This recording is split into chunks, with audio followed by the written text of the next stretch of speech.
Salut, aujourd'hui dimanche 21 février.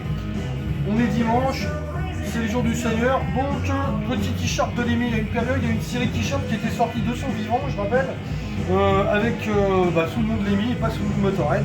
Donc voilà, petit hommage. Hein, voilà, je me suis mis en mode Motorhead ce matin. Voilà, donc là je vais vous parler, alors hier oui on a parlé des Black Rose, donc là je vais vous parler d'un projet parallèle à Motorhead de Lémi. Je vais surtout vous parler de cet album là qui est sorti l'année dernière, Headcat 13. Donc on va revenir un petit peu en arrière. Du coup, à l'origine de ce groupe là, de cet album là, c'est les Headcat tout court. Donc c'est un projet où il y avait Monsieur Lémi, bien entendu, Monsieur Slim Jim Phantom de Stray Cats et Monsieur Danny B. Harvey. Avec Slim Jim, Danny, ils avaient fait un groupe qui s'appelait les Swing Cats. Et à un moment, ils ont fait un tribute à Elvis Presley où Lémi a participé. C'est de là qu'est né les Headcats. Il y a eu 3 albums, un live. Donc là, je vous les remémore en vitesse. Voilà le live, ces albums-là. Et il y a eu aussi un album avec cette pochette-là avec Sora. C'était le dernier. Ça, c'est un 45 tours avec la petite histoire avec la nièce de Jerry Lee Lewis, Marie. Et qui participe d'ailleurs à cet album-là, qui fait les chœurs. Bon, donc, Lémi n'est pas sur cet album-là. Par contre, le son y est.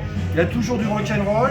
Il y a 12 titres. Il y a une reprise de Creedence Clearwater, mais à la sauce Headcat, rock'n'roll. À savoir que la personne qui a pris le poste de Lémi, c'est Monsieur Alan Davey. Monsieur Alan Davey, c'est un monsieur qui a officié dans plein de groupes. Il est déjà resté pendant 22 ans dans Hawkwind, bien après Lémi, c'est-à-dire dans les années 80-90 et début 2000 si je ne me plante pas. Il a fait pas mal de projets, il a fait des projets death metal, black. Il a monté aussi un groupe qui s'appelle Gun Slinder, où c'est du hard rock vénère à la sauce Motorhead. D'ailleurs, ils se sont côtoyés plusieurs fois, Lémi et Alan. Savoir aussi que le label Cléopatra, où est sorti cet album-là et les autres albums de Headcat, utilise ses services pour pas mal de projets. Le dernier album de Pink Fairies, il y a eu aussi le deuxième album du groupe où avait officié Filthy, Little Villain. Ils avaient gardé les parties batterie et ils ont joué des morceaux dessus, et donc Monsieur Alan Davey participe à ça. Donc là-dessus, en plus il joue sur de la Rickenbacker, donc on pourrait penser que Lémi joue dessus. Bon, il joue pas dessus, il aurait pu jouer dessus s'il avait été de son vivant. En tout cas, superbe album de rock, bien gras. Je dirais peut-être un peu plus rugueux que les premiers albums de Headcat, mais bon, superbe album. En plus, il y a un hommage à Lémi dedans.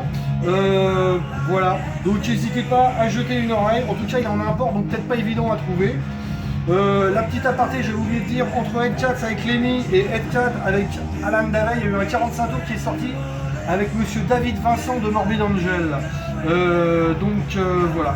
Écoutez, moi je vous dis juste peut-être à demain, hein, ou mardi. Bonne fin de dimanche, la bise.